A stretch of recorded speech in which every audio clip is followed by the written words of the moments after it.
Hello and welcome back to All for United WFC for the first time. We have done match reactions on this channel for years. Never missed a single game. And finally, we can come on here and talk about a win over Chelsea. And not only that, it has got us to Wembley for the second time in a year. We're going to go through the specifics of the game and all of that kind of thing. This is not going to be an in-depth tactical analysis of the game. So if you're looking for that, you're going to be massively disappointed because this is going to be a lot more bit all over the place than our usual ones are. So get all your comments, and I'm sure you've all got some lovely things to say because I'm sure we're all relatively happy, unless there's some Chelsea fans in here that are not going to be too happy with this one. Honestly, I couldn't wait for this. Everyone was asking me after the game, yes, like the usual, who's coming on? What have you got planned for the show? No idea. I just said I'm just going to hit go live and just see what happens. So I'm not even going to ask the specifics of the game to start with. Charlie, I want to come to you first and just ask you straight off, just how you're feeling about finally beating Chelsea and getting to the cup final again. I am on top of the world. It's all I've thought about all day. I'm almost enjoying it more like now, because in that whole game I actually felt violently ill because I was so nervous. I thought I was going to keel over the whole time. I was sat down at times. It was unbearable. But oh my word, when that final whistle went, absolutely incredible scenes. I think because it was just backs to the wall so much, like it was absolute carnage, wasn't it? It was like at 47 minutes when Mary was doing that thing when a goalkeeper waits for the attacker to come before picking it up to waste time. I was like, oh my God, we can't do this for another 45 minutes. And then it turns out, yes, we can. I couldn't believe it. Oh, it was so good. Absolutely buzzing. I watched it about 3 or 4 times. I may even have snuck a look at the highlights on my lunch break at work, guys, which is very unlike me. I was going to say, we've got so much to get into in terms of actually talking about the game itself, everyone's emotions. I think I'm just going to bring your comments up while we're talking because there's so many already that I'm just going to reel through. As I asked Barry that same question in terms of how you're feeling. Obviously, like I said, we're getting to the goals and the actual game itself, but because we did the 3 of us did the preview show, and we were confident to a point. You're always going to back your team and hope that you get the win. But I think all of us deep down, form and everything else would tell you that we wouldn't have got the win. So I mean, yeah. Go on, talk to us, Barry. How are you feeling today? God, terrible. It's just like the worst feeling in the world, isn't it? There we are, hoping that we could beat Chelsea. We actually went and did it. Was it my poem? We'll never know. But maybe that's what we need now, just a bit of poetry before Chelsea. Listen, right? That was just a moment and a half. I mean, it genuinely was one of the best things I think I've ever had the opportunity to see. And, look, when we did the predictions just beforehand, I suggested that it was going to be 2-2. We end up going to penalties. So at 2-1, I wasn't feeling great because I'm thinking, oh God, I'd much rather be wrong this time. And I was entirely wrong. I said that we'd win on penalties. I'm pleased that we didn't have to rely on going through that again. And, if I'm brutally honest, and I said this to you yesterday, Connor, so this is nothing new, but what I was most pleased about yesterday, genuinely, was for you. And I said, he's lacking up on that because Charlie and I were always cool 3-2 against Arsenal, and how good that away end was. And it was just the most amazing feeling I've ever had. And obviously, sadly, you wasn't able to come to that one. So it was just Charlie and I. And for me, I was just really, really pleased. And when the final whistle went, the first thing that I thought of was Connor. Because I was just thinking now he's finally had the chance to get the feeling that we both felt. And I would imagine it didn't just match it. I would imagine it eclipsed being there, what it was like at the Emirates. So for me personally, that was a massive highlight. So yeah, really, really pleased. What a result, guys. We've only gone and bloody done it. I can't even describe like it felt really weird. Yesterday felt like a final. Like when that full-time whistle went, I have never seen all four sides of LSV just all get up at the same time, and the cheer at full time was incredible. I've never seen LSV. I mean, to me, that was the best atmosphere, certainly this season, that we've had at LSV throughout the whole game. You know, you could feel it. But I think overall, just everything, you know, about the game, the fact that you pretty much battered for most of that second half. And we're just relying, just hoping, because Charlie, you said about defending for 45 minutes. When we went one goal up after 45 seconds, I was going, we're not going to be able to defend for 90 minutes. Well, 100 odd, whatever it was in the end. But we scored that first goal, and then people around me started singing the Scarlet Ribbon song. I was just like, no, don't. Even when we were 2-0 up, I thought, I'm not singing that until there's like 30 seconds to go. And even then, we need a 5-goal cushion, because you just, it was, the atmosphere was incredible, wasn't it? It was really good, but it was so important, wasn't it? That was the season to get to the FA Cup final is what we had to do, and it'll be the same for the fellas this weekend, I'm sure. But just phenomenal. And someone put in the comments about what Rachel Williams said at the end of last season's final. She said that we'll be back next year.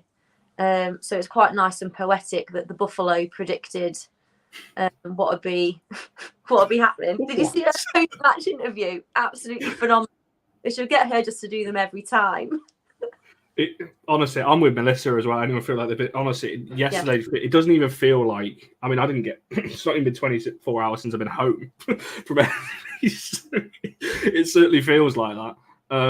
Because, as I said, I've watched the amount of videos I took yesterday, I've just been rewatching all of them, you know, and everything else is just, and same. Like people's parents and all sorts, like just random that was nearby, and Amira, she's in the comments, was not helpful for my emotions.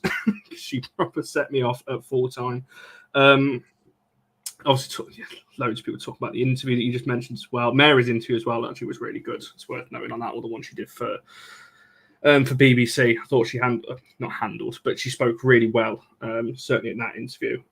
Yes, poor Ella stood next to me, and Ema, who's probably in the comments behind me, I just couldn't watch most of what was going on. I was too busy with my back to it saying, Ema, tell me what's going on. Genuinely, you talk about the tension 5 minutes before. I hope he's still in the comments, but John Davenport, with 8 minutes to go when the board went up to say there was 8 minutes, it just pounds to the fans, and John Davenport is the one that's there, and it's just like this, oh my God, 8 minutes. Honestly, it is a face and a half. If you've not yet watched it, just get yourself to 90 minutes and just have a look at that face, because he was every Man United fan at that point. Just like, oh God, can we manage 8 minutes? It's amazing, though. Loved it. It certainly was. And with Rory, neither have I. It was just like you said, everything, because of how the game went, like I said, which we'll get into in a second, but because of how it went, and because of how, like we said, kind of everyone expected us to lose, even most of our own fans, including myself, to be fair. You know, obviously, like I said, you're hopeful going into it, but I didn't go there expecting us to win. So it's kind of just sat there, just like, look, we can hope. And obviously, we get off to the start that we did. Which we'll get onto in a second. But I want to talk very quickly about the line to start with. And obviously, we're looking at this in hindsight, and everyone's going to say, "Oh, it was the right decision now," and everything else. But I want to take your minds right back to what you thought at the actual time, because I said it's easy to say now, "Oh, it was the right decision to start Williams because she scored and then obviously played well." But at the time, as Marie mentioned earlier on, not going to lie, when I saw the line before the game, that was my exact reaction as well. It was very much like, "Oh, like." Are we sure? Like, is that the team? I mean, Charlie, was that kind of how you were feeling when you saw that team announced? Yes, entirely. I was really pleased to see Aoife Mannion on the pitch again. I was glad about that.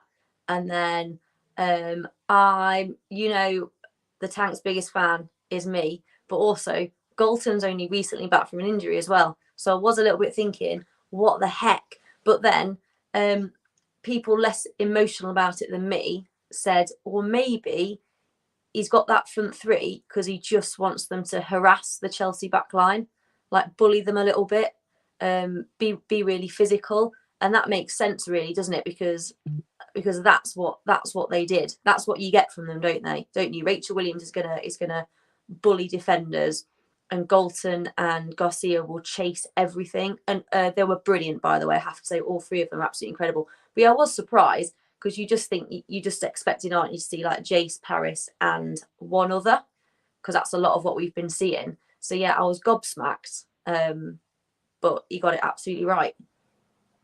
I was going to say, Barry, same question to yourself. Because I said in hindsight, obviously looking back, obviously it was the right decision in the end. But like I said at the time, it was like, as Charlie just said, Leah's only just come back from injury. Rachel Williams doesn't particularly start these types of games. She usually comes off the bench and wins it for us late on. And obviously, well, Garcia is probably the one constant really in that front three. And it was like, I don't know. Me personally, I was I was shocked when I saw that was the team. The back five picked itself. We knew that's what the back five were going to be. I don't think that was a surprise to anyone.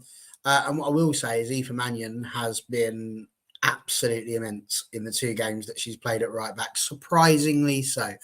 So I'm pleased that one's paid off in terms of sticking her in at right back and seeing her do well. And I hope that can continue. The midfield, I think I called that. I thought it was going to be Toon, Zellum and Nelson. I didn't really see a reason to change that. I think all of the conversation really was around the front three. Obviously, there were lots of people sitting there giving it the old, Hayley Ladd should be playing. Why is she not playing? I would assume it's because she's not started quite a few games. So it would be a bit mad to just throw her in against Chelsea. The big one was the front three. I think that was the top one. I recall, I'm pretty sure, in the preview saying that I would have gone with Paris, possibly Jays, and like we said, another probably Garcia because of the fact that Galton had been injured, as we said, and had only had 5 minutes. But actually, like, what a moment. I'm not one who sits there before a game and gets really, really annoyed at the lineup. What was wonderful about this Sunday, Connor, was the ability to just sit, watch a game of football, not be worrying about what's going on at Stevenage or anything like that, to just sit and watch a game of football, but also to see the actual meltdown that occurred on Twitter, tweet by tweet. It was quite something. There were things that I kept, things that I reacted to, and there were some great ones. Who starts with a 36-year-old up front in a game against Chelsea was one particular one that I enjoyed. People were going mad. And I just find that it's probably best to, keep your powder dry when it comes to these sort of things. So many people go out onto Twitter and throw themselves out too early on. And then you end up, looking like a little bit of an idiot, really, because you end up, too passionate. And I think, I understand that people being passionate, I do, but I don't subscribe to that. I try and leave it so I can look clever after the event. By not having said anything that could incriminate me. I didn't think it was the best idea to start with Rachel Williams initially. And I didn't think that it would be the most sensible thing to start with Leah Galton. And within 45 seconds, I just went, fair play. And so that's it, really. I think we were all surprised. But this is what we can do. And this is what's been really frustrating for me, is that where's this performance been? The fact that we've been able to do this battling, the fact that we've been able to put these tactics in, the substitutions even, superb. Bringing Hayley Ladd on at the time that he did and making the changes up front that he did. By far the best match of the season in terms of how we approached it tactically and substitution wise. I'd still maintain Brighton in the quarters was the better performance, but you can't really fault what we managed to do. So super duper. Yeah, it's certainly an interesting. Like I said, looking at it, like everyone said in the chat, in hindsight, it's easy for us to sit here and say now that it was right. As I said, I just said my thoughts. So when I saw it, I was a bit like, because, yeah, as we said, Rachel's used to being the one that comes off the bench, and also Galton was a shock to me because that's just come back from injury. I was like, I don't know whether that's going to pay off, but it did, as we'll get into in a second. Firstly, though, look who we've managed to drag onto the show again. Welcome back, Harris. I ran home from football training so I could jump on. I was so gutted. I thought I was finishing at 7:30. I was like, I'm going to completely miss it. And then our captain was like, we're going to wrap up at 7, by the way. I was like... And straight onto it. So I'll ask you right at what I asked these guys at the start in terms of just your overall.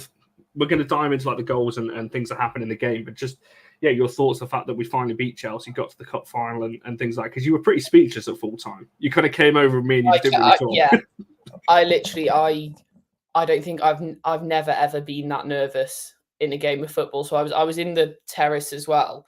And I was at half time, I was hanging on to this railing. And the amount of times that my feet were literally off the ground because I was just gripping the railing, like basically swinging on it. I was so unbelievably stressed. When we scored, I don't think I was completely shocked, did not expect it at all. And then when we scored a second, I said to you said to me at half time, kind of like, thought maybe we'd lead at some point, but didn't think we'd lead by 2. And then when they made it 2-1 before half time, I thought we seriously need a third here. We're not going to be able to grind out a 1-0 lead for a whole 45 plus minutes. So yeah, for us to be able to hang on to that lead, I think that's what's been so frustrating is like when we concede and give away a lead. That was why I was really worried at half time and the entire way through the second half. But oh my God, I've also never been happier at the end of a game of football, I don't think. So yeah, amazing. Yeah, I was going to say it was just such a good moment. I thought I could relive a moment like the final might eclipse it. If we go on to win it, that will definitely eclipse it. If we go on and beat Spurs at Wembley, but right now, that was right up there with one of the best moments I think I've ever had in a football stadium. Villa away is up there and close, from last season. With the Millie Turner late winner, but this felt different because of the fact it was Chelsea, because of the fact we'd never beaten them, and because of the fact everyone thought we were going to lose going into it, me included. So I think you put all that together. And Charlie, I'll come to you then. We'll talk about the game itself. Karish has said there that we basically did. Me and Barry were saying this on the way home. Like we basically did what we basically did in the cup final. Went up 45 seconds. Ahead against Chelsea. Obviously, in the cup final, it was ruled out. There's a lot of people, just by the way, talking obviously about individual players. The player of the match will be in the chat in about 5 minutes. I'll put that in there for you. Obviously, there's a lot of talk about Mary and Ethan Mannion, obviously, people like that. We're going to get into them in more details, particularly Mary Earps, because she was exceptional. So we are going to talk about her in just a second. But yeah, Charlie, we basically did what we started well. As we've seen this season, but did you expect that start? Galton gets onto the loose ball, across, back into Garcia. I think there was like obviously the celebrations, but there was like a moment of shock. Like, hang on, we're leading it. It's 40 seconds in. Yeah, what's going on? Just what the heck's going on? But it was it seemed to come out of nothing. But a few times this season, we've seen Leah Goldson not give up on a ball through that maybe looks like it's gone a bit too far, that the keeper or the opposition defender will be in control of. We saw it against Arsenal at LSV this season. Is she just put, was it Perisset under pressure? I think she was phenomenal, Leah Galton, all game. I think she worked tirelessly in defence, and at times she ran them ragged. I think she was absolutely incredible for someone to just come back. But I just loved that goal because it literally came out of nowhere. I think we'd taken the kick-off and immediately lost the possession of the ball. And it was a bit like, oh, God, here we go. But, yeah, just phenomenal. But if you watch it, there's so much good stuff that happens. Obviously, it's Galton's pressure, bursting past the fullback, and then Garcia's really intelligent run. So she's running the direct line. She's running straight what looks towards the front post in relation to where Galton is. And then just at the last moment, she peels back and away. And then Niamh Charles just loses her. But yeah, just incredible scenes. The defender ends up in her own net. Like, what is better than that? But there is that bit in your head thinking, oh no, that's too soon. That was genuinely my first. After the celebration, I literally turned to Ella. I was like, we've got 90 plus minutes of this. There's no way we're going to be able to hang on to one. So obviously, as we'll get on to, I'm glad we scored the second. Yeah, it was wild in the stands. It was absolutely amazing. It was more a state of shock for me. I was just like, what? 1-0 up. My friend Sarah was next to me, and this is how. Sorry, the dog's back. I was so sure still, honestly, if I'm being honest, I was thinking we're probably still not going to win. So I turned to Sarah and I said, at least we've just had that moment. like we've had that moment. That's actually what I said to her. If I be completely honest, guys, everyone watching, I'm really sorry. That's what I said, is at least we've had that moment. But yeah, just incredible. And Garcia, unbelievable. I don't know how we're going to pick a player of the match, actually. Amazing. It is going to be tough for this one, that's for sure. But no, to be fair, there's no shame in admitting that. I kind of said, I think I said to you, Karis, at half time, I was like, this is going to feel even worse now if we lose, because we've had the moment and we've had the hope of being ahead. So if they do wrong, going on to win, it's going to be even worse. And I'd rather it wasn't that way around. Obviously, don't have to worry about that because it didn't happen. Barry, your thoughts on the first goal again and again? Because we start games well. Like even this season, we've not been great this season, but we've always started well. This season, it's been what's happened after that that's been the problem. But the fact we were clinical, this game is right from the off. Garcia gets a chance and takes it. I was instantly transported back to Wembley at the moment that ball went into the back of the net.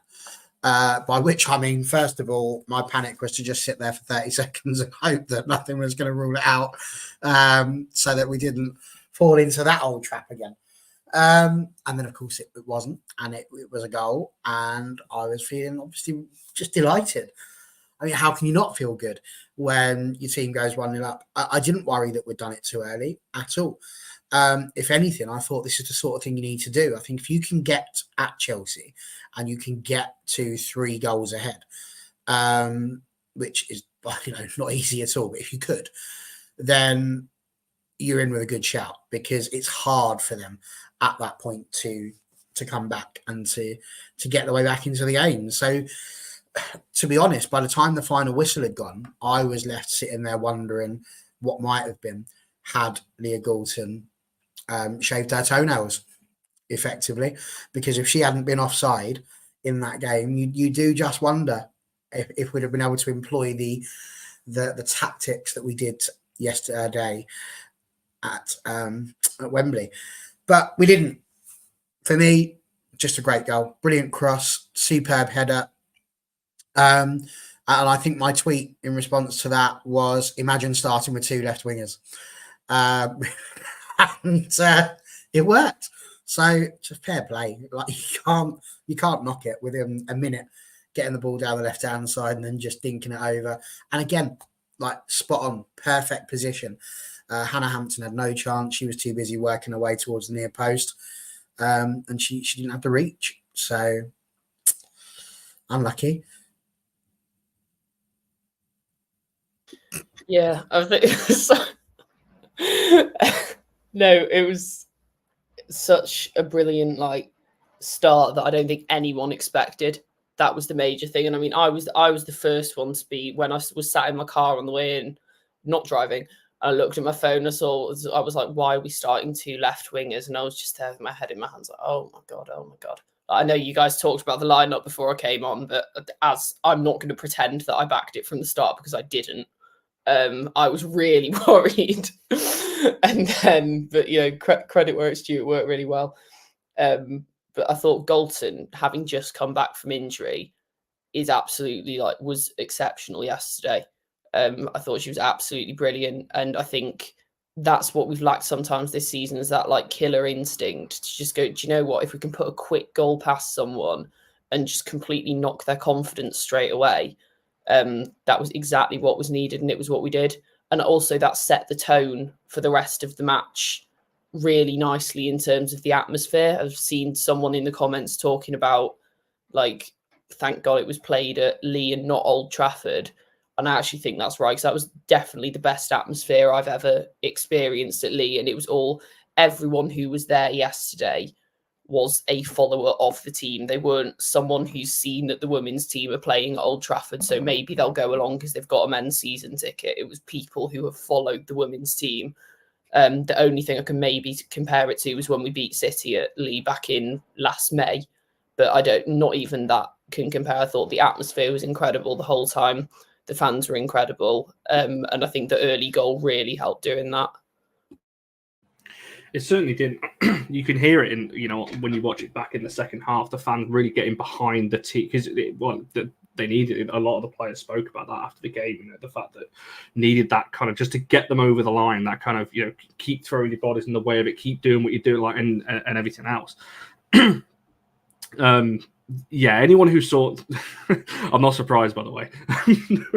No one knew. But also, like, if anyone saw the videos I put on All for United, if you do hear some screaming behind, that's a combination of me and a couple of people that were stood around me.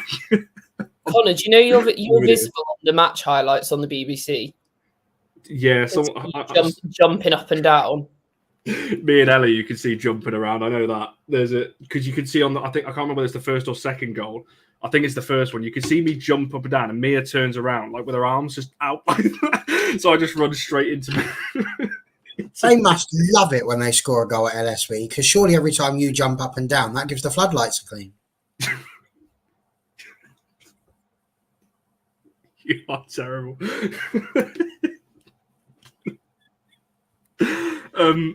But yeah, so yeah, if you have a look towards where the corner flag is, I'm over there. You can see me kind of hopping about. And towards the end, you can actually see me with my back to the game because I was like, I can't watch this. So I was like, either tell me what's going on because I can't watch it. Yeah, a couple of people did see me from other stands. Simon, if you're in the chat, I know you managed to take a picture of me from a different stand, which was quite a fair play to you, because that's quite a feat to find me in amongst all those people in the North Stand. I want to move on to the second goal then, because again, like this to me was actually, I think this not goes under the radar, but I don't think it's spoken about enough into the quality of the goal. Firstly, you've got Tooney getting stuck in, which is something I've been critical of her of, you know, this season, not getting too stuck in, but fair play to her. She's been listening. She got stuck in, you know, I think it was Leopold. She pushed off the ball. The delivery is exceptional, and Charlie, go on. I'll let you take it away with the Rachel Williams header. It's just such to me, it's a brilliant goal. Oh god. About it. Or do you know when it first happened? I was thinking about in the preview, Connor, when you put that comment up on the screen that said 2-1 win, big world winner, and we were just like, we all just fell about laughing because we were like, imagine if she scored the winning goal. But it was incredible, wasn't it? I've literally written what you said. I put Tooney's strength to hold off. I think it was Leopold's, wasn't it? Was it? On the edge, just left. Leopold's, yeah. But bum. Sorry, I was about to say a rude word on her bum. But the ball was incredible, and it's the way that Williams just ghosts between both centre backs. Like they have no idea where she is. But I think we were talking in the preview as well that was probably where there might be a little bit of a weakness. I don't think Buchanan concentrates brilliantly at all times, but it was absolutely amazing. Yeah, it was a really good goal. Her movement's amazing for a 36-year-old past it player, isn't it? Just really good. What intelligent football. But yeah, a wonderful assist from Tooney as well. But I think her holding up that ball and keeping in possession of it, the way she scrapped for it kind of epitomised what they were all doing for every moment of that game. They were fighting for every single ball. And her doing that, which maybe in other games this season they wouldn't have done or she wouldn't have done, leading to that goal. But yeah, it was a wonderful goal. And that was when it was just like dreamland. That was when everyone's just like, what is going on here? We've had 2 chances and we've scored them both. What?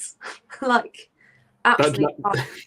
That was literally it. I think we all kind of said, the people I was with, it was just like I didn't plan to be 2-0 up. Like, it didn't even cross my mind that we would go 2-0 up in this game, like, at all. You know, NC's kind of backing up what you're saying. Hey, Williams is moving. We're really needing another strike with that sort of movement, ability and quality in the summer. And talking obviously about, but the power she gets on the header as well. It's not like she's just lightly brushed into the corner. It's yeah, it's a proper good striker's goal. And the cross as well to go with it. Why is everyone talking about Barry? Look what you started. You mentioned the quiff once. All of a sudden. Actually, Connor, I didn't mention the quiff at all. I inferred it. I did not say a word about it. Look at that. Like, what? I can't. Oh dear. Go on, Barry. Talk to us about the goal while I go through some of these. Well, yes, and so you should. At that point, obviously we hadn't been getting forward brilliantly. The front three were limited in terms of what they had to do when in the second half, not the game, of the pitch. And obviously when the ball comes to Tooney, she had work to do. And I think that's what was good to see. She had a lovely bit of skill to get the ball out and into a position where she could cross it. And as has already been said by somebody in the chat, Rachel actually had that conversation, where do you want the ball? And she'd said, just put it in the middle, I'll find it. And that just about says everything you need to know about her. She's just like, I'm not interested in tactics as such. If you put it in the right spot, I'll just go and get it. It's not a problem. Don't you worry about it. And again, inch perfect.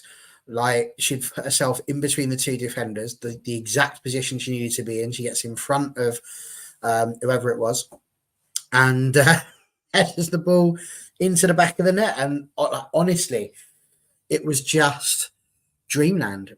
People weren't expecting us to go 2-0 up. I wasn't expecting us to go 2-0 up. I was hoping we would, but I can't say that I was sitting there thinking we would nail it.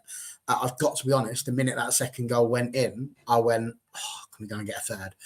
And not because I was, thinking, this is good, we're going to batter Chelsea, although there was a brief moment where I wondered, if we beat them 7-0 or something like that, like the world might explode, which would have been absolutely hilarious. But I soon let that leave my mind. So I'm loving this end too. We're doing Bohemian Rhapsody and I'm not even sure that Connor knows it. But it's brilliant. He's just a poor boy. Spare him his life for his monstrosity. So, yeah, listen, there's not much you can say about it other than, oh my God, just what a moment. What a feeling. I thought you were going to say dancing on the ceiling after that as well. I thought you were just going to do song lyrics. Oh, have you heard of that song?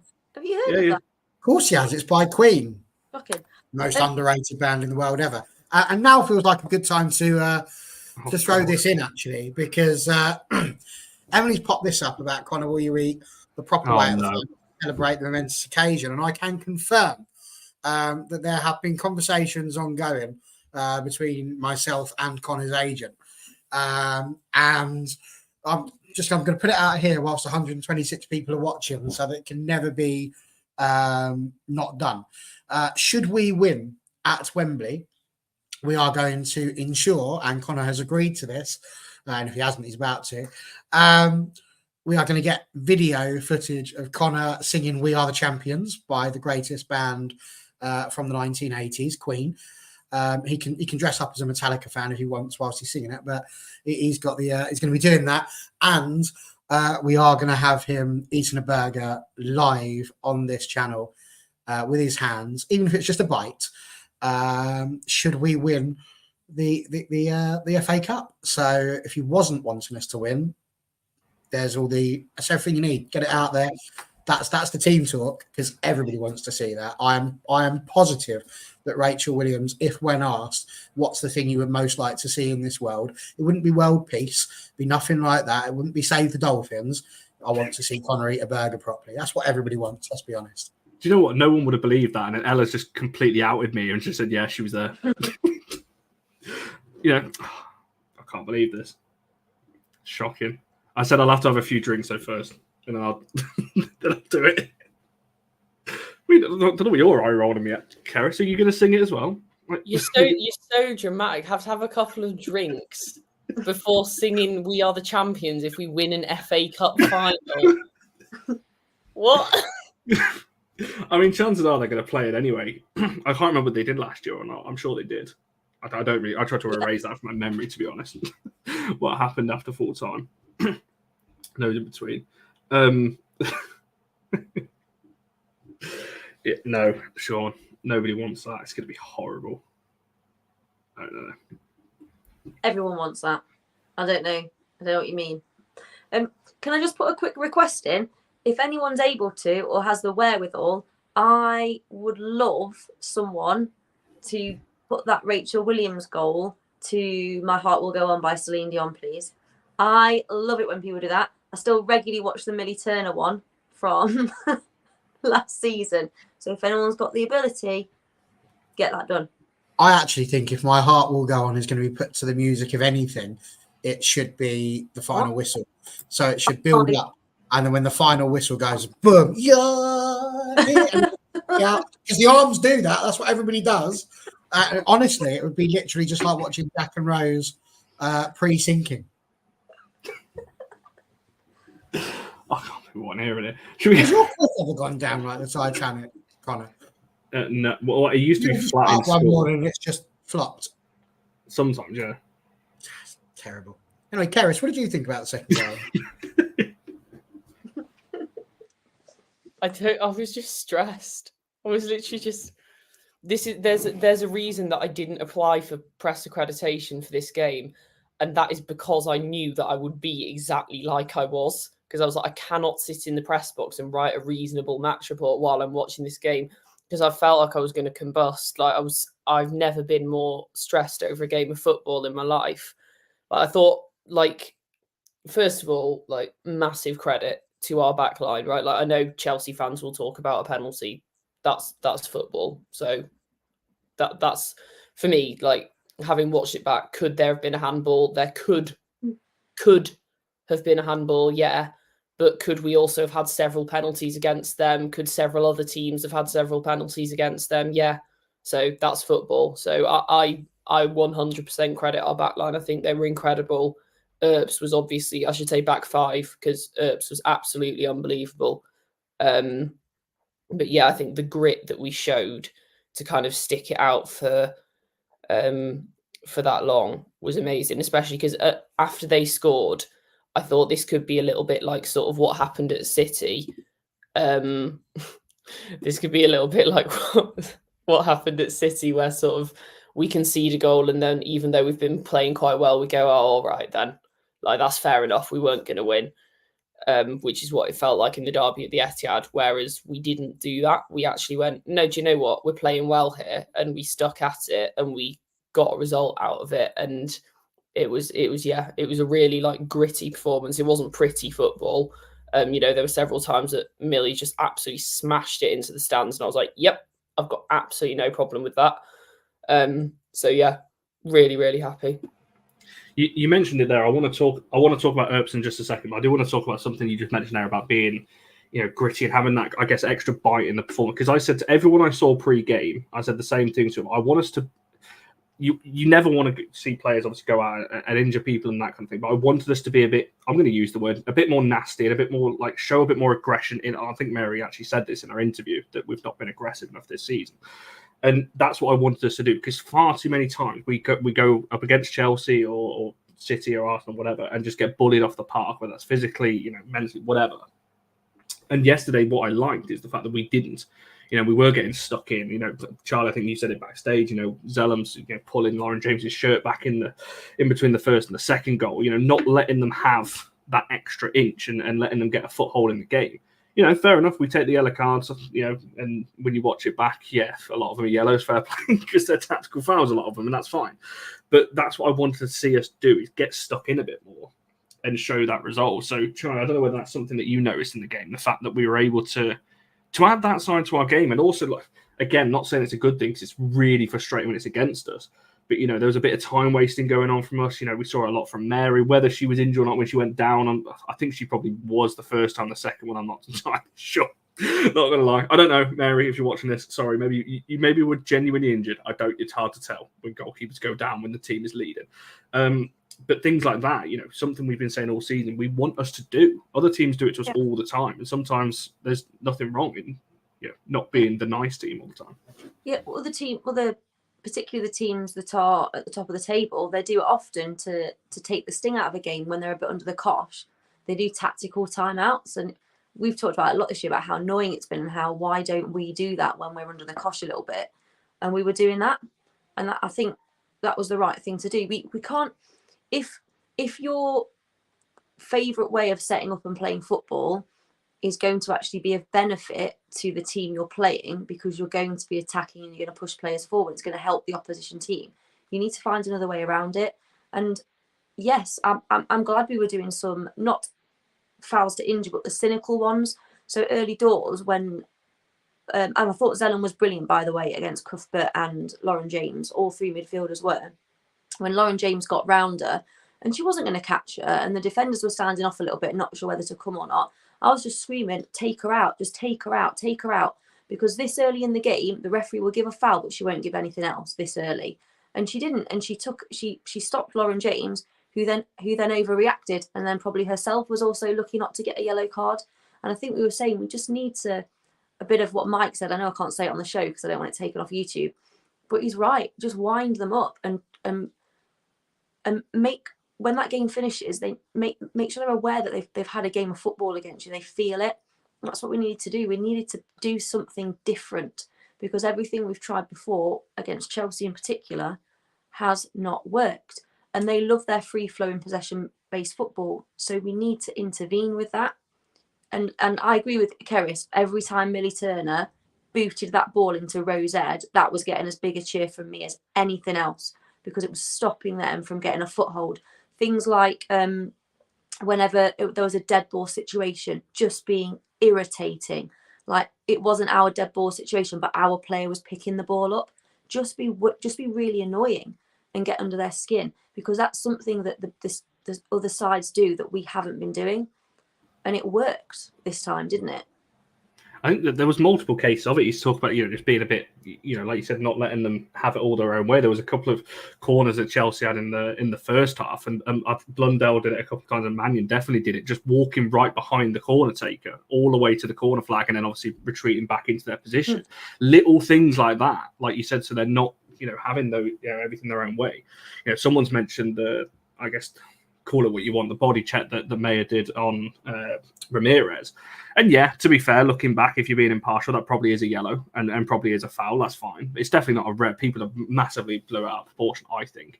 And yeah, it's probably a yellow, and that's fine. But like you said, letting them know that they're there, and not having their own way. Because like you said, I remember the game at Stamford Bridge, Cuthbert was all over our midfield, was constantly kicking it, especially Ella2, constantly kicking it to the ground and things like that. So we couldn't get a foothold in the game. This time, because we flipped it around, that's what I tried to say to somebody. Now all of a sudden it's a problem because we're doing it back. And it's like, I don't think you can have it both ways. But do you know what though? The best two moments of absolute wind up were both of them were Mary Earps. One that everyone remembers, when she walked all the way behind the goal with the ball to take a goal kick. And then there was another one where there was a dead ball situation. I think there was an injury. And they all went over to the coaching staff, apart from Mary. Mary had the ball behind her, and then she was pretending to do like little side steps and little side jogs, like on the goal line, and then kept looking over. And clearly, all of the players were back out, ready to play, and she was just still facing the terrace, like doing little jiggly jiggles. And the referee comes over, and she's like, "Oh, sorry, wasn't looking." Like, just wind them up. Just do that. That's what we want. Like, she used to do stuff like, she did stuff like that in the Euros all the time. Like, how often do you remember her falling on the ball and then rolling over about 50 times? Like, just do what you need to do. It was the perfect game plan. It was the best game plan we could have against this particular side, I think. Because we wouldn't beat them by trying to play technical possession-based football. We wouldn't. We've tried it loads, it doesn't work. So we tried something different. And it worked, and it was hilarious. No, exactly. As Emma said there, this is what cup football was all about. It's not pretty at times. You got to do what you got. We did what we had to get through. I mean, Barry, and then Keris following this, have you got anything to add on? On this one, in terms of seeing us have that extra bit of aggression and like I said, just winding Chelsea up really throughout the game. I mean, with regards to the aggression, it was a good job they were women. Otherwise, I think Emma might have had to write a few more poems. Woo! Controversial. Listen, there's lots of things going on in the chat. I'm going to address what I thought of them. The LJ headlock, I mean, I've got to be honest, I've seen this before. It's handbags. I can't understand why it is that Millie Turner got booked, really, because ultimately it's our kickoff. We've got the ball. So even if you run and get the ball and run your heart out to get back to the centre circle and you put the ball down on the centre circle, it's not going to make us move any quicker to go and take the centre. So I don't really get what they would have got out of that.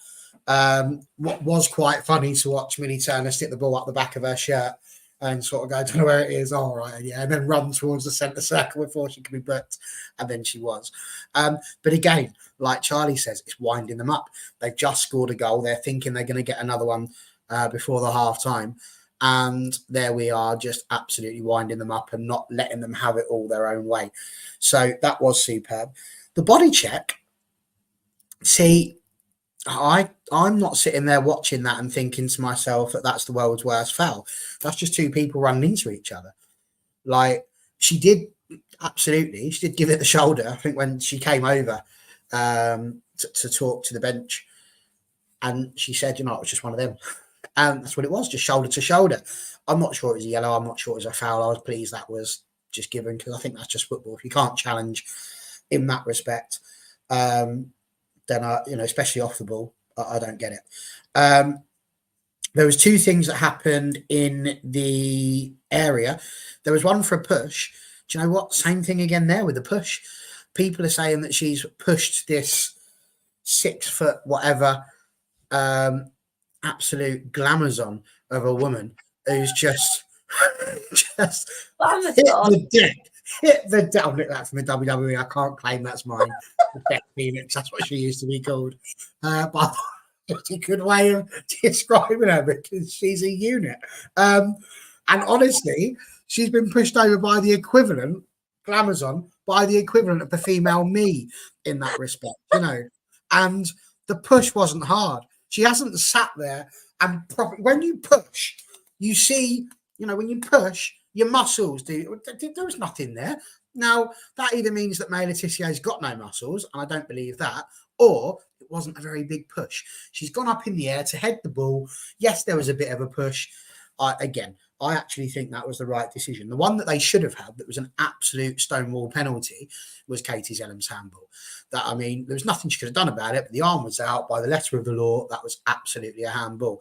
But genuinely, my only thoughts about all of this, you lot have spoken eloquently about how, our housery was superb and how we just didn't allow them to have their own way. For me, what has been the highlight, the absolute highlight for me of the last 24 hours or so, is the absolute meltdown that people are having over the fact that they didn't get the refereeing decisions. Can you all recall? Let's just take it back to last year.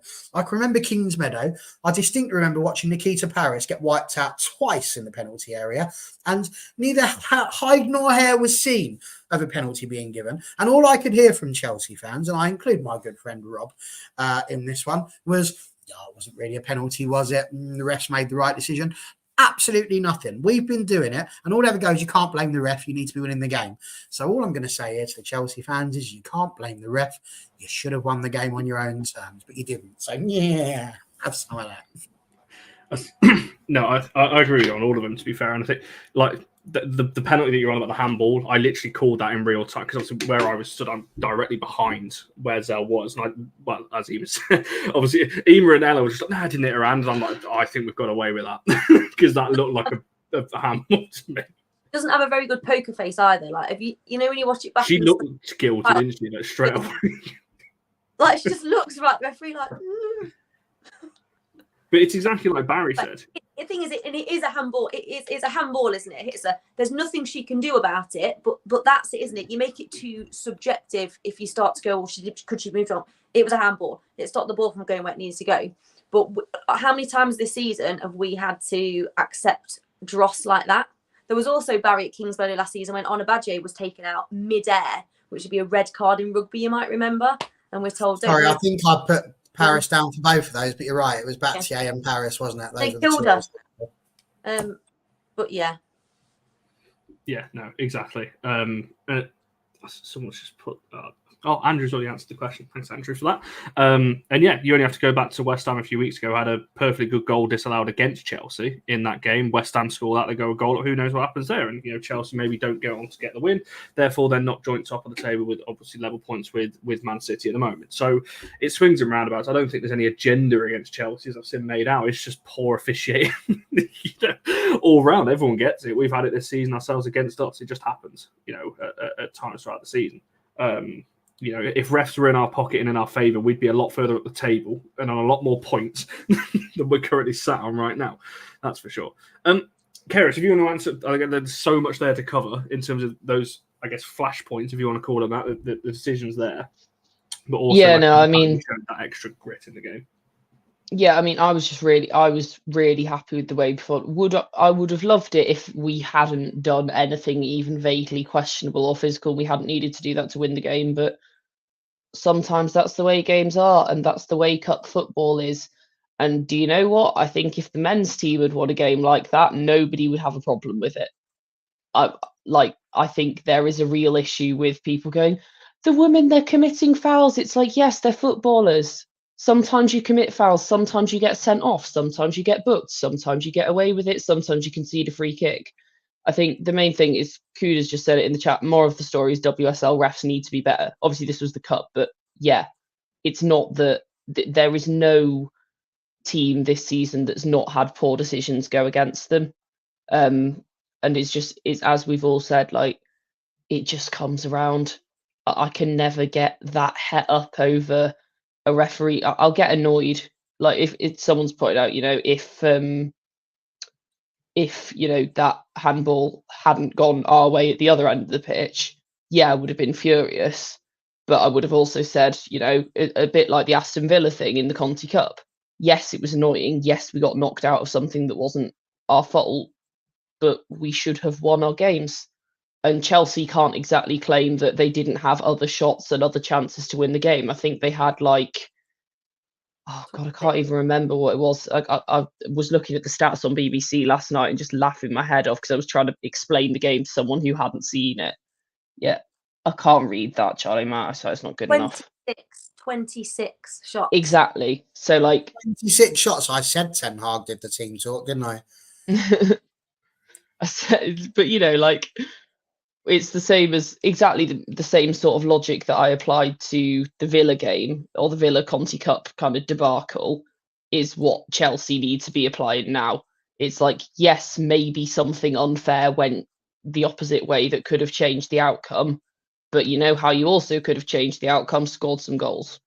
So I don't have a lot of sympathy. No, that's a fair point. And yeah, literally, I was just about to say this, Michael, when Hampton's been vocal, whatever, she wasn't full time about the referee. I think she went over to him, whatever else. I distinctly remember because there was a clip going around of it afterwards, and we should have had a blatant corner towards the end of the game. In that game, Hampton knew that it was, did a little smirk and starts dancing in front of the fans because she knows she's got away with not giving away. So, like I said, it swings and roundabouts on that one.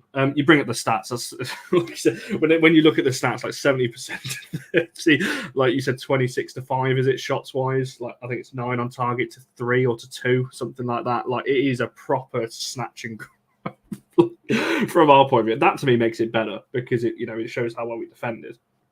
And that moves me on to the person who's currently absolutely smashing our player of the match, but I thought it might have been a bit closer, but she's way out in front. Charlie, talk to us about Mary Earps in this game then, because along with what she did in terms of the moments, the time waste and things like that. The second save in the one in the second half, I've watched that like a million times. I still don't know how she's got to that, and it's just that to me, just like that's Mary. That's the Mary that we know that she can be. That was ridiculous, and I was right behind that, like just right above it. It was everything about it. It was she sort of started going the other way, didn't she? She started going to her left and then had to change position, and it's the fact that she like scoops it out, but doesn't send it back into the danger zone at all. Like it's a controlled save. It's just incredible movement from her. Such good footwork. And Lauren James does that so well, doesn't she? She gets that hang time in the air, and then when she's getting in these positions, but like Chelsea was sure they'd scored. Like Lauren James was half wheeling away, celebrating. Like she had no right, Mary Earps, to save that. It was just an outstanding piece of goalkeeping, such wonderful reaction times and change of direction. It was amazing, and we got her up and screaming and shouting F off, didn't we? which we haven't had this season. But yeah, absolutely wonderful performance from her, and her role in that win cannot be understated. She was outstanding. I think as well, it's testament like at full time. You can see obviously, it's on our Twitter if you haven't seen. Obviously, Wilco, the goalkeeper coach, runs over to her, and then a lot of the players run to Mary, and I think you could tell the players knew, that we probably don't win that game. If it's not for Mary. Obviously, there's 11 players on the pitch, and the players that come on obviously off the bench as well. But you take those 2 saves away, both Lauren James headers as well, by the way. One looping into the corner, the bottom, Mary's right in the first half. And that second one, like, I just remember turning. I can't remember who I turned to at the time. I was just like, just speechless. I don't know how she's got to that. Because like you, Charlie, look, you could see Lauren James peeling away, and I was just saying, I was like, oh, God, that's going in. And then, I mean, Barry, is that? Well, I don't know what else you can say on it. If you can use your own adjectives, I'm sure to describe it. But in terms of Mary Earps' overall performance, surely you were Charlie for this one, and it was pretty amazing.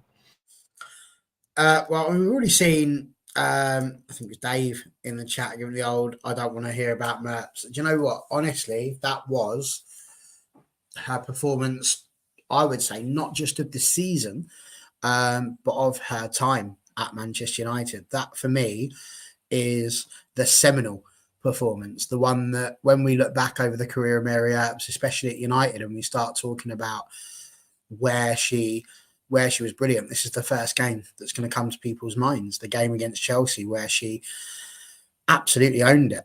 I sat there and said on Friday that perhaps we bring in Talis Joyce so she doesn't get lobbed. I'll tell you what, Mary took that and ran with it. She wasn't having none of it. And she just found an extra couple of inches in her fingers.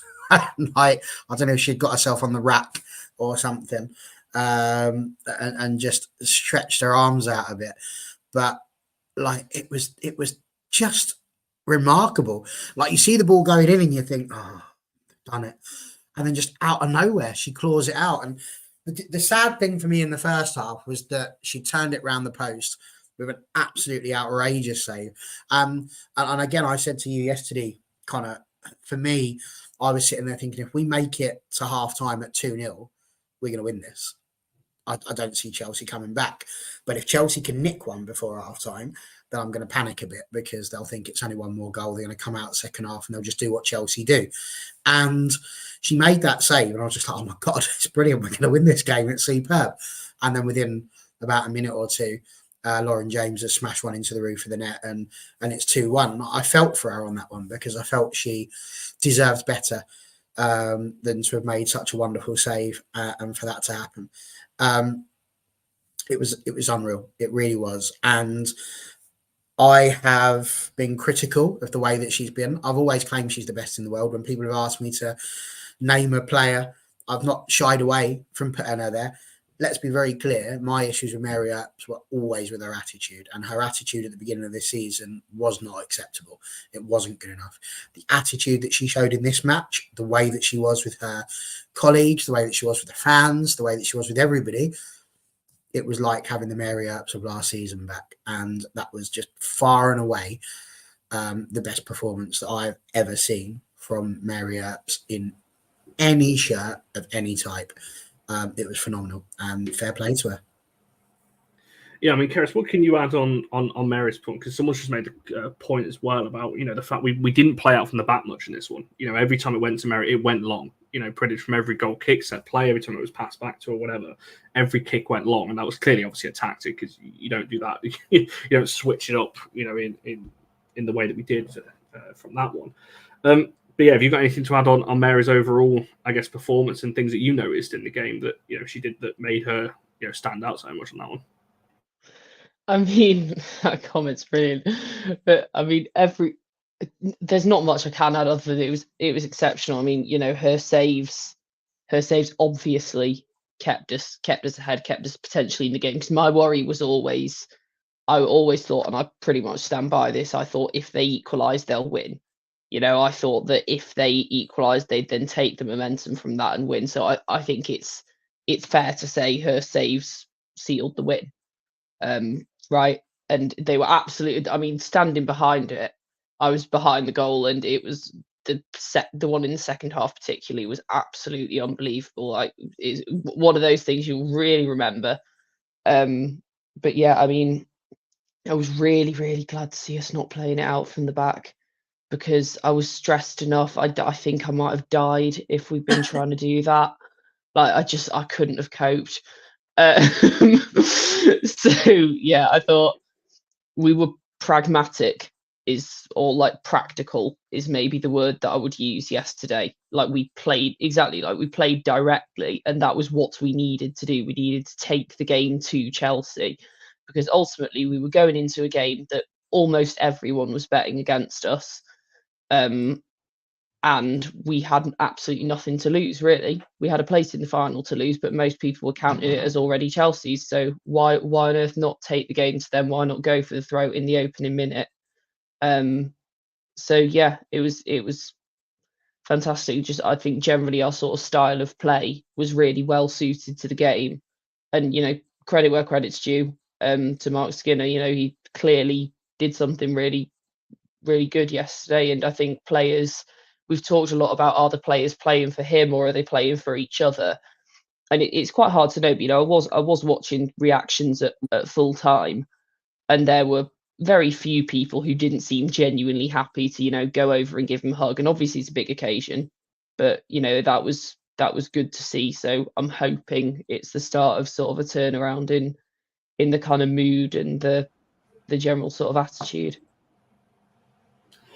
Yeah, no, I completely agree. I said before, I think, well, I tweeted at the time, that's the best save. The second save is the best save I've ever seen live. You know, just for everything about it, you know, like I said, I thought it looked like it was going in to claw it, but the strength of, you know, on her wrist to keep that, because it's basically behind her, you know, by the time she gets her hand on the ball, to claw that out, like David Seaman-esque all those years ago, kind of clawing it from behind him. Yeah, and I just thought she was exceptional throughout the game, as we mentioned earlier on, that, you know, time wasting things, the little things she did, she kind of the box very well, and I just thought overall she was just absolutely exceptional. Speaking of being in a mood, there was a question right at the start of the show, and I'm not going to spend a topic on this because it's not really, I don't want to dampen the show on all of it. But Megan did ask at the start, can you discuss Jace not coming on? Stormed off the mood. Why do you think this is? I can answer that very quickly. Well, no, I can't actually. No, I can't. I don't know. It is the reason. I don't know. It was strange, and it was what I will say, it was disappointing, is what I will say, because I think when you've got the whole team celebrating, and Jace is over, I think it was with her translator, way away from the rest of the squad on her own. You could see it at half time when the players came out to do warm up. She was not doing anything really. She was just walking about on her own, like not getting involved with the rest of them. It didn't look good. Whatever has happened behind the scenes, clearly something has, because the fact she never came on at all, the fact she didn't celebrate with the squad. There's also a video of the bench celebrating, and Jace just sat there. A couple of people go up to her. She's not talking to him. She's not celebrating. It doesn't look good. So something's happened, clearly.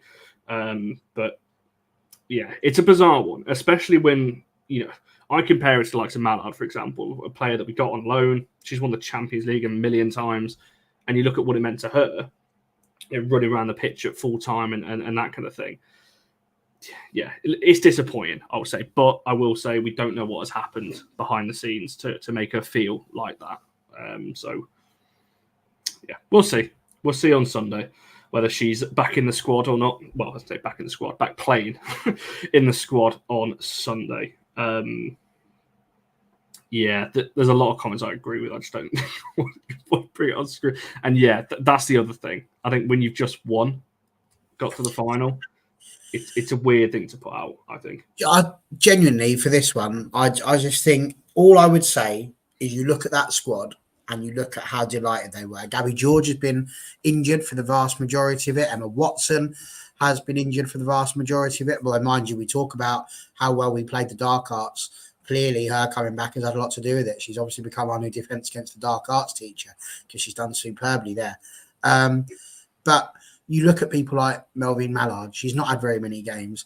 She was front and centre with those celebrations. And I would just say that if you are in a position, like the very first thing I said today was the first thing I thought of when we won the game, was how you were feeling, and how you'd managed to enjoy the similar sort of feeling that we had at the Arsenal game.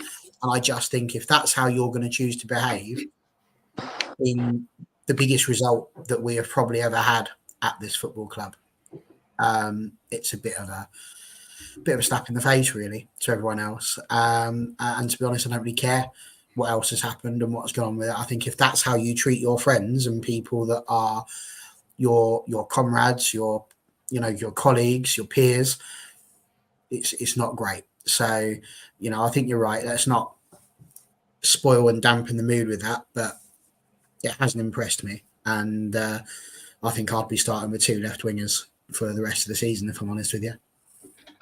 Yeah, so I want to move on from this. I don't want to put a whole negative thing on the show, which, like Barry said, our biggest ever win.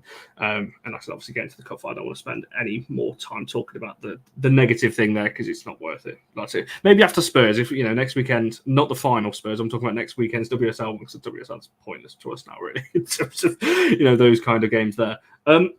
Sorry, Cal, I'm not entirely sure what you mean in terms of rumours around the ground. I don't quite know what you mean in terms of that one, but there wasn't. If in terms of who I spoke to around the ground, no. But I'm not entirely sure. I've got news on that one. I've understood, if my sources are correct, that if LSV insist on cutlery for pies and burgers, then Connor's going to take the job. I don't know if I could handle the pressure, to be fair. I'd be out within a week. They didn't have any pies yesterday, so I was really upset. And it was right at the start of the game, and I was like, "This is a really bad sign, guys. Like, I'm not happy." But yeah, no, maybe I should stop eating pies before matches. To be fair, whatever you did yesterday, do it again at every game. We said that on the way out. Everyone, whatever you wore yesterday, like whoever you stood with, you've got to do that at Wembley. To make sure it's the same result. 100%. I would just give her a contract just for her celebrations alone, like a full time. Ran straight up to the corner that we were in, and like she would look the most happy out of everybody.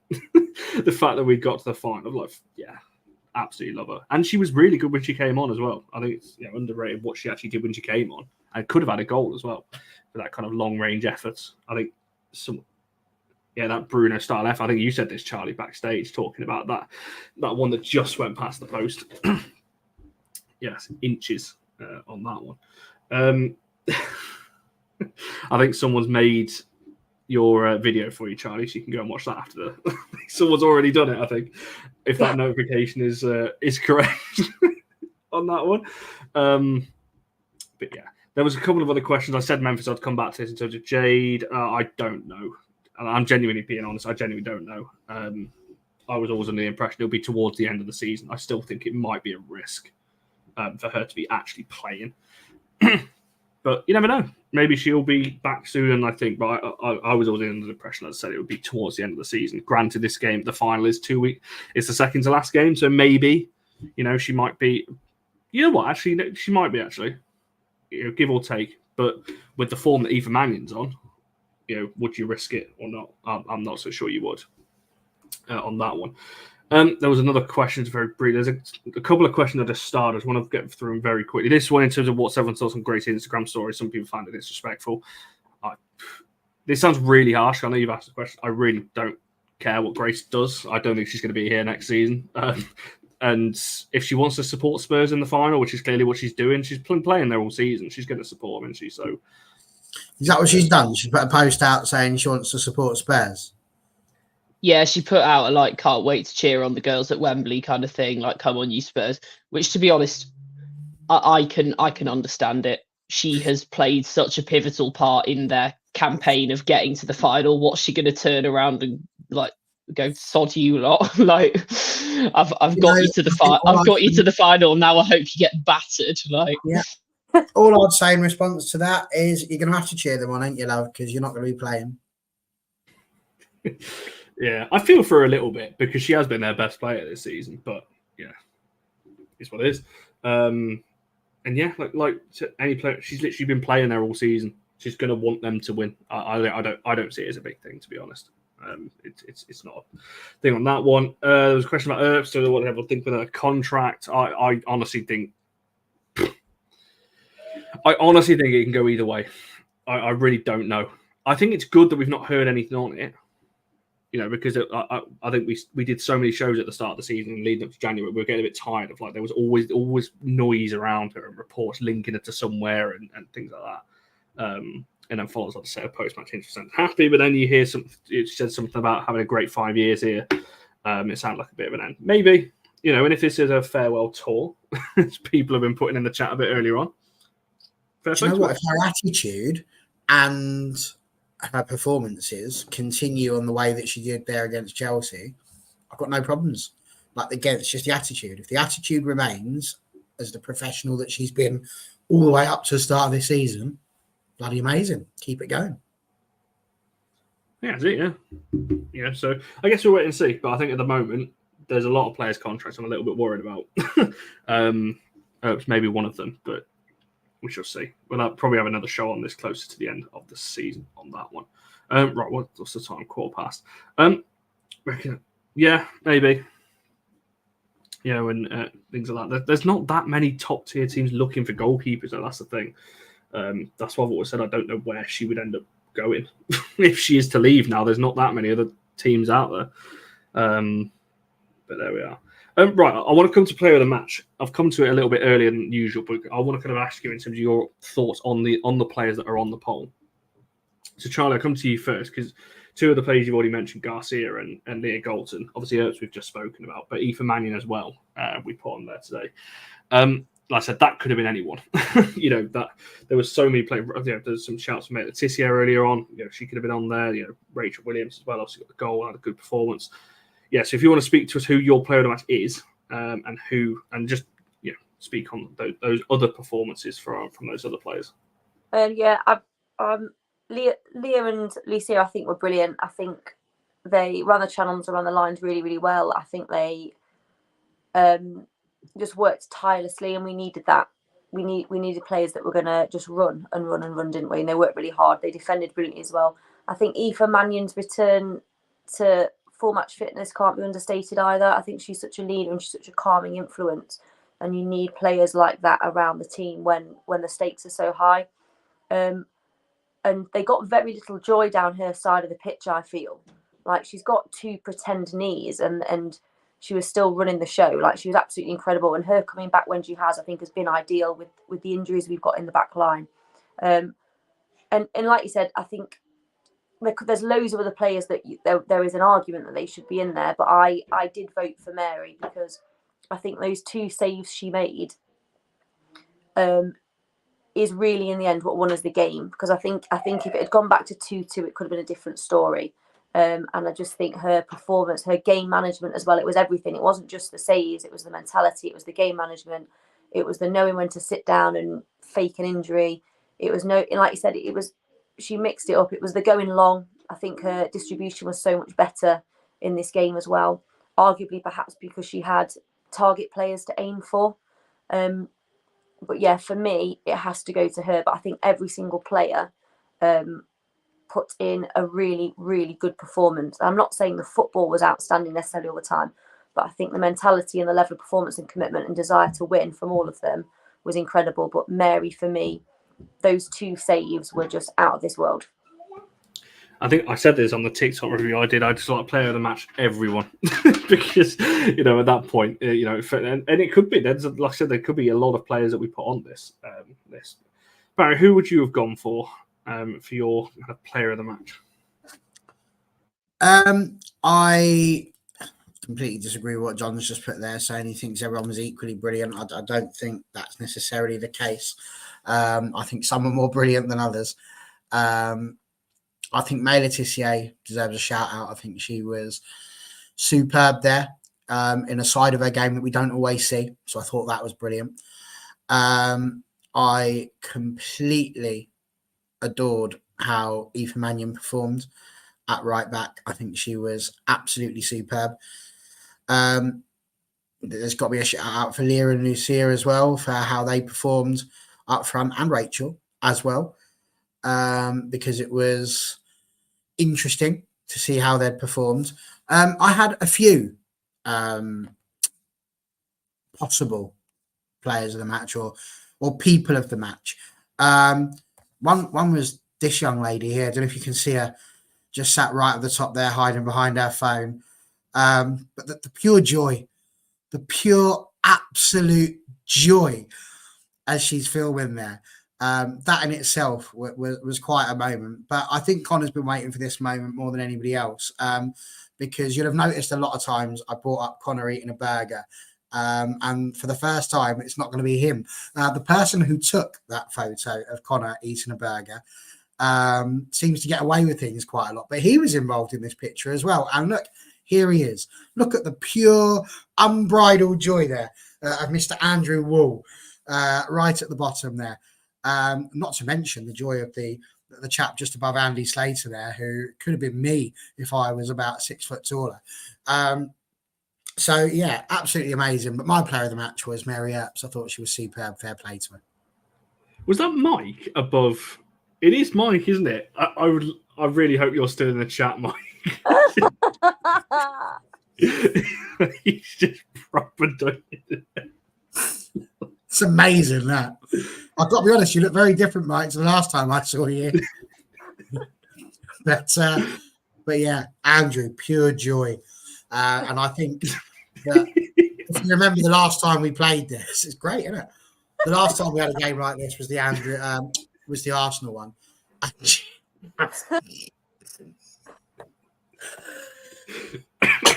What can I say? Was the Arsenal one, and just genuinely how we felt about that. But this, for me, we played the Leslie Russo goal time and time again. Those pictures for me are the moments. Seeing how everybody was, the Millie Turner and Mary Earps video that they're doing when she pulls Mary Earps round for the video, and you just see all the fans at the back and they notice that they're having the selfie and they're cheering.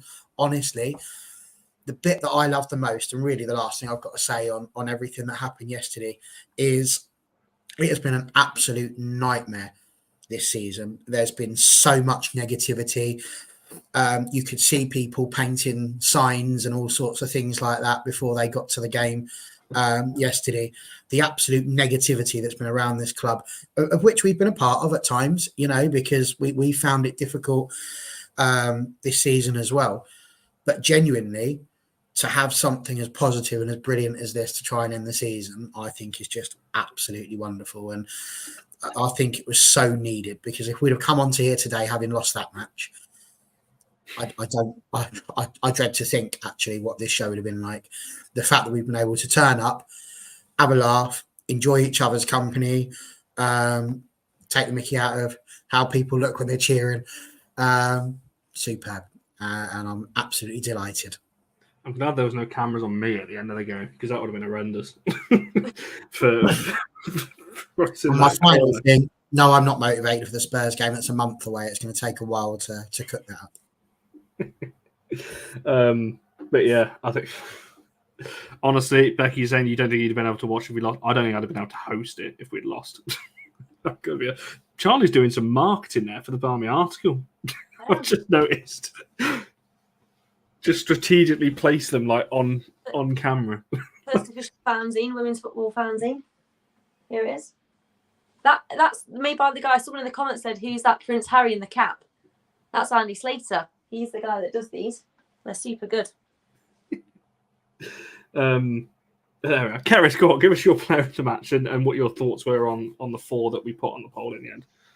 I genuinely I always hate it when people do this. I'm not going to do the whole, I can't pick one. I will pick one because I can't stand it when people don't.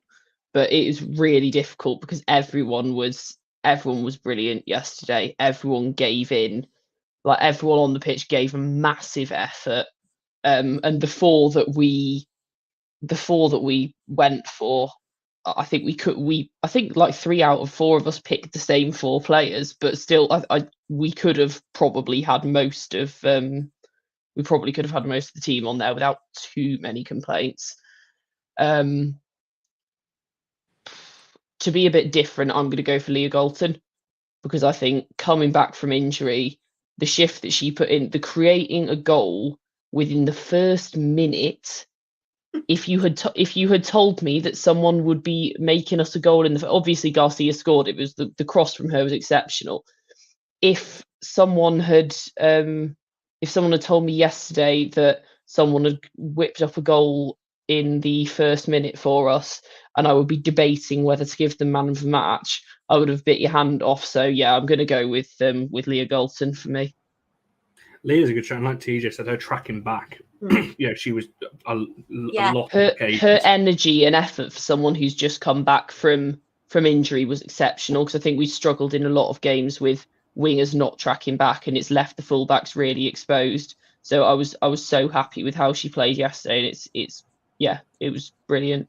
And brilliant as well to see someone who's been there for so long be on the pitch, because I don't know how many games Leah Galton's played against Chelsea for Manchester United, but to have like her, Turner, Tooney, Zellum, Earps as well to an extent, even if she wasn't there obviously first season, but all those players who've played like basically every single one of our games against Chelsea, for them to be on the pitch for that win, I think is massive, and that was really special. No, it's a very good point you raised there, actually. And yeah, so if it wasn't for Mary, I think Leah probably would have got my vote as well. But yeah, for me, I just don't think we win it without Mary. But as you said, everyone on the poll, and to be fair, there's other names that we could have put on there that also deserved mentions as well on that one. Yes, Marcus has made your videos, Charlie. They're on Twitter. He has tagged you. I think he's tagged the All for United account as well, so we can go and have a look at those. Sorry, he actually has as well. I've just checked it, and he actually has. He's tagged us. So if you search for All for United, we're going to respond to it now. In fact, I have retweeted it, me personally. Thank you, Marcus. What legend? He's absolute legend. It is unbelievable, and I am positive that Charlie's going to be crying tonight. So there we go. That's how we'll end the show off, because I've literally got another show to do in 4 minutes' time. This one that I've get done for copyright that I've not fully prepped for yet. So there's an insight into how stressful my day's been today on that one. Anyway, yes, we'll wrap it up there. In fact, no, let me just read out who did get player of the match, actually, because I did end the poll a second ago. I'm assuming it was Mary in the end. Mary up 68%. It's a bigger margin than I thought it was going to be. See Mary 68, Garcia 14, Leah 9, Mannion 8. It's a lot lower for the others that I thought it was going to be. I don't know. I thought it might be a bit closer on that. How many did Mary get? 68. Oh, it's not quite the biggest ever. No, it's the biggest ever is never going to be beaten. I don't think. Lisa Nelson with 85. I don't think that anyone's going to beat that on that one. So there we are. Right, we'll be back later on in the week. As we said, we are playing Spurs this weekend in the WSL, so I'm sure we'll have some kind of preview coming up for that one. I can't believe you've done Mike on that one. But there we are. Let's put it back on screen. Now you know, Mike, what it's like to be me. Barry's bringing pictures of me on screen all the time. Make sure you're following these people, obviously following the All for United account. There's so many of you watching, so make sure you like the video, subscribe. If you're new around here, we're on TikTok, Instagram, Twitter, all those things at All for United WSC. As I said, we'll be back later on in the week for more joy, I'm sure. As I said, a bit of positivity around the club finally on that one. We're going to be live on All for Women's Football literally in about 3 minutes' time, so just go on to YouTube and have a look. Type in All for Women's Football, talking all things that have happened across women's football in the last 7 days. Obviously, Rachel Daly's international retirement, Pyle linked now to Barcelona, so she's not coming to United anymore. Talking obviously about the FA Cup from a more of a neutral stance on that one, and looking at a bit more about promotions and relegations. Now, Watford have been confirmed to be relegated from the Championship. Newcastle and Portsmouth, the two moving up from Tier 3 into the Championship. So we'll be talking a bit more about all of that. Have a good week all, and we shall see you guys in the next one.